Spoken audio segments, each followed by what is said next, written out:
Shalom saudara yang terkasih dalam Tuhan Yesus Kristus. Selamat pagi dan selamat datang dalam Renungan Harian Kristen Morning Hope. Kiranya saudara dalam keadaan yang sehat, dipenuhi oleh sukacita dan damai sejahtera.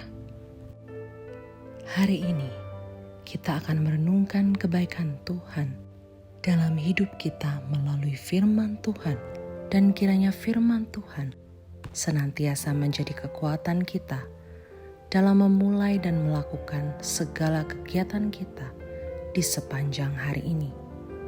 Namun sebelum kita merenungkan kebenaran firman Tuhan, mari kita berdoa. Bapa kami yang di surga, Bapa yang kami muliakan dan kami sembah, dalam nama Yesus Kristus, kami mengucap syukur untuk hari yang baru ini. Kami juga bersyukur untuk pemeliharaan, kekuatan, kesehatan, serta anugerah yang telah Engkau berikan. Bapa kami yang di surga, kami menyerahkan ke dalam tangan-Mu segala apa yang kami lakukan di hari yang baru ini. Kiranya Tuhan memberkati dan menyertai segala kegiatan yang kami lakukan sepanjang hari ini. Bapa kami yang di surga, sebelum kami beraktivitas, kami mau merenungkan firman-Mu. Kiranya Tuhan yang memimpin agar kami semakin mengerti firman-Mu dan juga dapat melakukannya dalam kehidupan kami hari ini. Terima kasih ya Tuhan, kami menyerahkan semuanya ke dalam tangan pengasihan-Mu. Dalam nama Tuhan Yesus Kristus kami berdoa. Amin. Saudara, sadar tidak sadar, tetapi kenyataannya adalah kebanyakan orang mengalami masalah tentang yang namanya bad mood. Bad mood yang biasanya dialami oleh kebanyakan orang ialah perubahan suasana hati yang paling tidak menyenangkan. Biasanya sulit untuk konsentrasi, cenderung mudah marah, galau tidak jelas, bahkan murung sepanjang hari.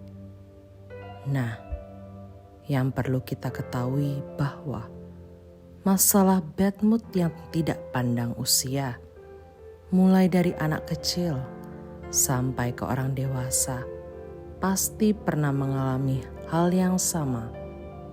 Bad mood yang terjadi sesekali sebetulnya merupakan hal yang normal terjadi.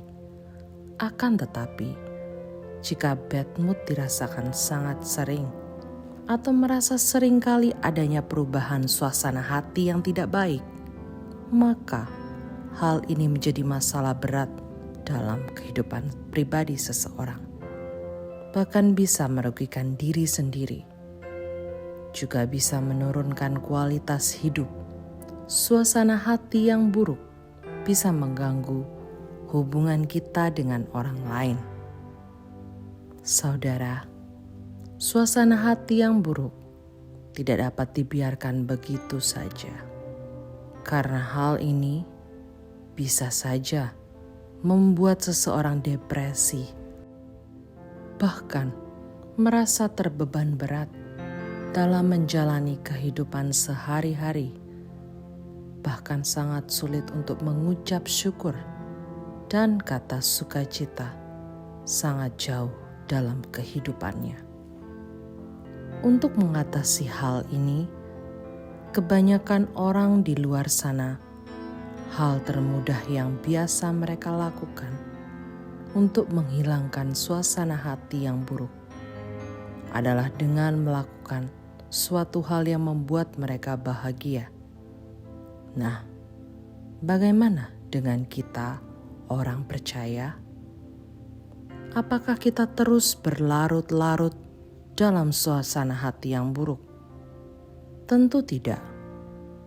Firman Tuhan dalam 1 Tesalonika 5 ayat yang ke-16 berkata, bersukacitalah senantiasa. Saudara yang terkasih, sukacita adalah kasih karunia Allah yang diberikan Tuhan kepada semua orang percaya.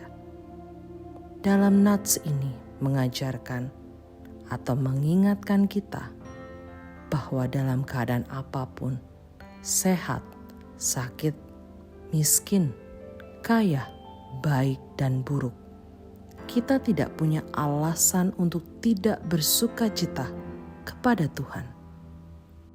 Permasalahan apapun yang kita alami, suasana bagaimanapun yang kita alami di dunia ini, hendaklah kita tetap bersyukur dan menerima dengan sukacita. Karena itulah yang dikehendaki Tuhan dalam setiap kehidupan kita orang yang percaya kepada Yesus Kristus. Sukacita bukan sekedar perasaan senang, ceria, gembira, tertawa, dan bahagia. Tetapi sukacita yang dimaksud adalah kebahagiaan yang mendalam untuk dirasakan dan hidup yang bergantung pada Tuhan. Saudara, ada banyak hal dalam hidup ini yang perlu kita syukuri dalam setiap tugas dan pelayanan yang dipercayakan bagi setiap kita. Mari untuk melakukannya dengan hati yang sungguh-sungguh dan tetap konsisten untuk bersuka cita. Kita perlu tahu bahwa perasaan atau suasana hati yang buruk sangat tidak boleh dicampur aduk dengan pekerjaan atau pelayanan. Untuk itu, iman kita harus lebih dewasa dalam menghadapi setiap masalah yang ada dan bisa mencari solusi sesuai yang berkenan kepada Tuhan. Tuhan Yesus memberkati. Amin. Bapa kami yang di surga, dikuduskan dan dimuliakanlah nama-Mu. Terima kasih atas firman-Mu yang sudah kami renungkan pada hari ini. Kiranya firman-Mu bisa kami tanamkan di dalam hati kami masing-masing. Dan kuatkanlah kami untuk melakukannya sesuai dengan apa yang Engkau firmankan, seturut dengan kehendak-Mu. Bapa, ajarlah kami setiap waktu untuk selalu menjaga hati dan pikiran, sehingga sukacita yang daripada-Mu tetap mencerminkan kehidupan setiap orang percaya. Bapa, terima kasih. Di dalam nama Yesus, kami telah berdoa. Amin. Demikian renungan kita pada hari ini. Kiranya sukacita dan damai sejahtera memenuhi kita sepanjang hari. Tuhan Yesus memberkati. Shalom.